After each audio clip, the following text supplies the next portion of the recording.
Welcome to Bold Talk series where creativity, leadership, ideas, innovation come together.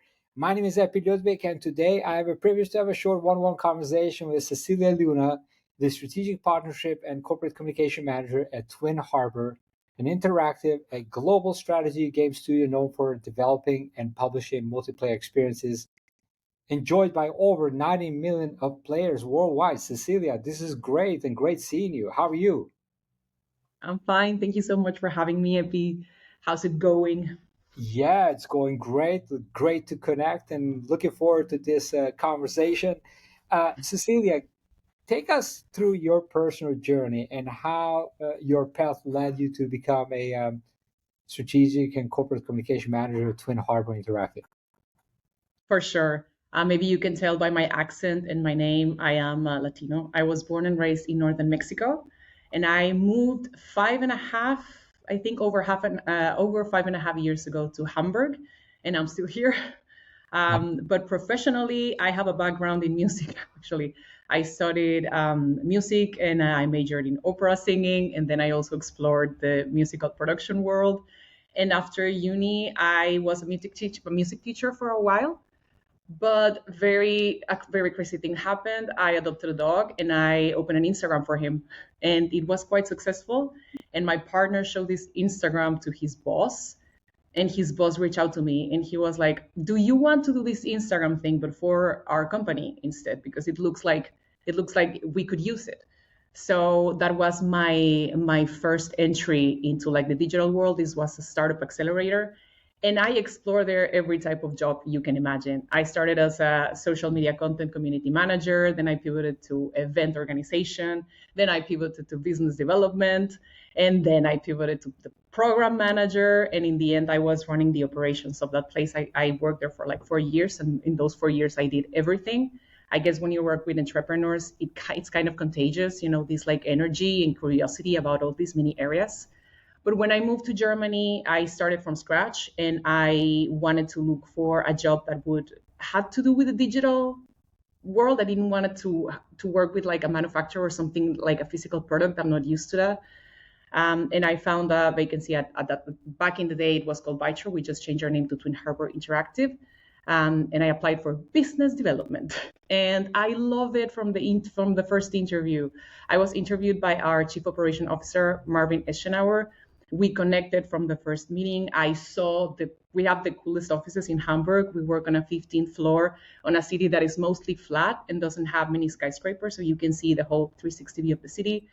And it looked like a place where people had fun and also were working at the same time, which for me it was not easy to find, like this great combination of like growth and dedication, but also like having fun and not taking yourself very seriously. This seems like the great place to do it. So I started working there, and I also pivoted there. I started as a business development manager, then I adopted the PR department, then I was an influencer marketing manager, and now I am in these strategic partnerships and corporate communications, which means that I do manage the corporate communication of the company and some partnerships, but among many other cross-department little things. But that's in a nutshell, that's my story. Yeah, well, talking about your office next time in Hamburg, I'm counting on you. I'll You come have to come. with You you have to. München. I mean, of Hamburg. Hamburg. And it's right in front of I forgot the word in English. The harbor. It's right in front of the harbor. Yeah. It's right in front of the harbor. Yeah. Amazing. So you mentioned your music.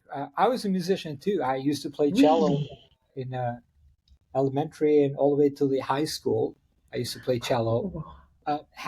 How does it feel from being a complete a different field from being a musician to now marketing and communication?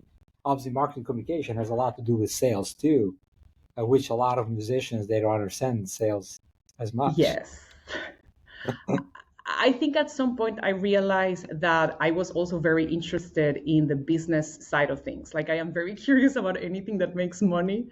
And I was like, oh, how do you do it? And how can you make it in a way that it doesn't feel like you're just grabbing money from the customer? How can you make it smart and add value? And I think I learned to use the creativity that I used to use in music Yeah. to this part of my world.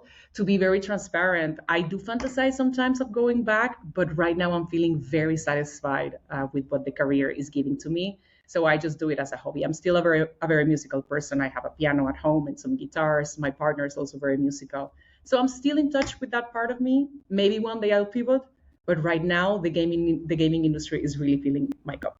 Yeah, I feel the same actually. That part of me as a musician, that creativity element, kind of, bridged me to this new field of sales and marketing and communication that also requires massive creativity. Being able to create value out of Yeah. something that doesn't really exist. And I started two companies, Kratzos and Week and Bolder Words, and being able to shape the story and bring that to life and create value, it completely it requires a creativity. Now, gaming industry, it's a very dynamic field. What truly excites you most about being such dynamic, a global field? I think that the dynamism that it's ever changing, it really keeps me on my toes.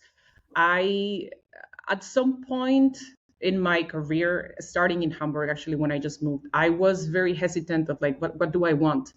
But I believe that if you're in a place that challenges yourself and you're always growing and adding like gaining knowledge, there's no bad decision that you can make career wise, right? And I think the gaming industry gives me that. It's a way where I can exploit my creativity in a way that I didn't know I could. And also, to be very transparent, I do not consider myself a dedicated gamer. Video games have been part of my whole life growing up, but it was not my outlet of entertainment. And when I started working here and I was going through my onboarding and I started seeing the games from a different perspective, it is a work of art. Like it is such a complicated, multidimensional work of art. There's Mm. so many layers to it. There's so many people that are required to make it work.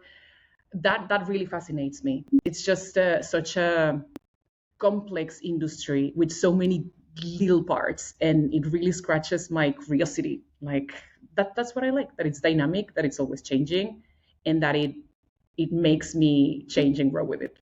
Incredible.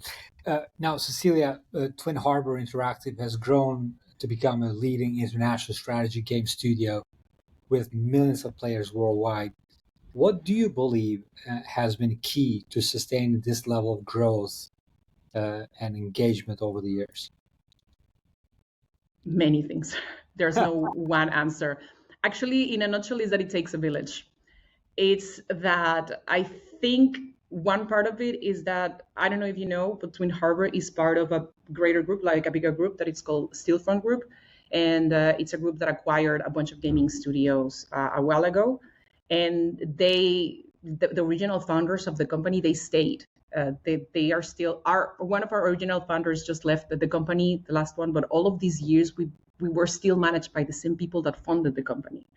Also, our product people are hardcore gamers, and some of them are really committed to our games. Some are like fan of our games, so they do have the player and the game in mind first, but also the combination that we have such a great marketing team that are very bold and creative, and they're always like challenging themselves with new ways to promote the game and get new players and also re-engage them. And also we have a great analytics team that allow us to make decisions that are based on reality. So it's all of these different parts. And another advantage that we have as a company is the rest of the Steelphone group. There are a bunch of synergies between companies. For example, one of our most successful titles, it was called Conflict of Nations. Now it was rebranded to Supremacy World War III. That is a collaboration between what used to be Vitro and Dorado, and now it's Twin Harbour Interactive. But a lot of collaborations across studio happen like that. That if we wouldn't have access to that, we wouldn't have the resources to just bring the game to the level that it is today. Yeah, So many things. amazing. Um, Now, managing influencer networks and public relations strategies and social media campaigns require quite a balancing, moving parts. How do you prioritize and structure your work? And of course, staying effective, right, across so many different channels. Today, there's so much, not just we have a we have a competitors, but also the negative news is becoming our competitor because we're living in the attention economy. Yeah. But what was the question on Yeah, the how do you prioritize oh the yeah, but how to prioritize my your own work? task? Honestly, with a lot of effort. A lot of effort, and I am not always that successful. But here's the strategy that I follow. I align with management on the things that are priority. And if I notice that there's something that is about to fall off my plate, I communicate it immediately. And I'm like, I think from my perspective, these are the things that I need to put on the top of my plate, and the other ones I will get them when I can. And if they agree, then we set a new timeline. And if not, I delegate this to someone else. But also what really helps me, because moving from one topic to another, like it takes me a while. It takes me a few minutes for my brain to warm up to the topic and now start like fully working on it. So designating days for specific topics really helps. That way I can start just with one topic, and if I take a break for eating or whatever, when I come back, I'm still on that topic. I don't have to start like, oh, okay, let's start the engine again from zero. It feels a little bit different. And also I do very I'm a list person. I have so many lists that I make day by day just to make sure nothing is falling off my plate. And if something is gonna fall, that people are aware of it and someone else can catch it, or just that the expectations are clear. But it is a challenge. So over communicate and making sure that when you're seeing yourself, you're not at at that level. You need to make sure that you communicate with your team to make sure that you come back and everybody kind of prioritize. I think that's very important because sometimes we get caught again, like there's so much distractions, and prioritizing and having that clarity is so important, and also communicating, being honest, like there's this bucket of wishes which you wish to achieve XYZ, and then there's this reality bucket, and reality bucket is like what needs to make sure that it's got to be always clear with everybody and understand that this is where we are, this is what we need to do, and we need to take the next step. Now, talking about the collaboration with, obviously, you do collaborate with a bunch of external media outlets and partners to grow brand awareness. What have you learned about building these long lasting partnerships that truly benefit both parties? One is, I think, understanding that if it's a partnership, it's because we both want something from each other. It's never one-sided. We're all gaining from one another. So I think having that honesty and looking at each other eye to eye and understanding, okay, from this partnership, what do we want from it, both of us. So having that very clear. And also, this is something that I learned here in Germany, which is wild. Me coming from Mexico, Mexicans have um, these people think that we're very warm and we're very friendly, which we are, and they have then see German people are very cold. But when we approach business, I think, at least in the part of Mexico where I'm from, we're very connected to the US, and it's very fast paced. It's like, let's do the meeting super short because time is money. Let's just go straight to the point. So I used to be like that, thinking that it was very efficient. But then when I arrived here, my boss stopped me when he saw me, and he was like, these are people. These are actually people with feelings that are also stressed, that also like they prefer to be at home, that doing like work. So having a little understanding and just connecting them on a personal level helps a lot, helps so much with the relationship. And also it makes everything easier. It makes the honesty and the transparency of the communication way easier. So I would say having a little bit of a personal connection, take at least the first 3 to 5 minutes of the meeting to be like, how are you? Where are you from? Like, just making it a little bit more than just a transaction. Because in the end, we're all human. You don't know what type of days the other person is having. And we both have something to gain from one another. So better to learn a little bit of each other. That's something that I learned here. Yeah, truly. I noticed that because I'm also from US, from New York, and we want to get things done immediately. And I moved to Singapore, and about 13 years ago, and obviously my work was heavily focused with the government agencies there, and government agencies, they don't move fast, and so me, I was like so pushy and all, and they were probably looking at me like, who is this guy? He's like a new kid in a block. He just moved to Singapore, and I understood how to become patient and play like kind of like a slower game, but of course being more intentional and move things in the right direction, making sure the timing. But it's not just about rushing, right? It's about like learning like how you can process those meetings, maybe like instead of trying to do this short meeting, have a really good conversation first, build that trust, build that relationship first, and then everything else move faster, versus like try to have this short meeting quick and try to move things faster. It just doesn't work, because I truly believe trust and transparency are the key for dynamics of any productive team, productive partnership. Yeah. So, Cecilia, do you miss Mexico? Sometimes, yes, Right. Okay. especially during the winter. But Yeah. I do love Hamburg. I love it in a strange, unusual way. I really love it. It enables a very nice life quality. And also, the people are very nice, I have to Yeah. say. I'm sure there might probably be good some Mexican food there in Hamburg.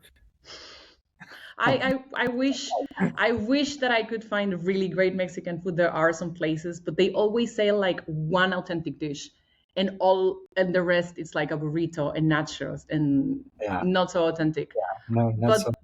But there is great Vietnamese and Indian food here, and it really scratches the itch of Mexican food. Like these very condimented and spicy and brothy food. Yeah.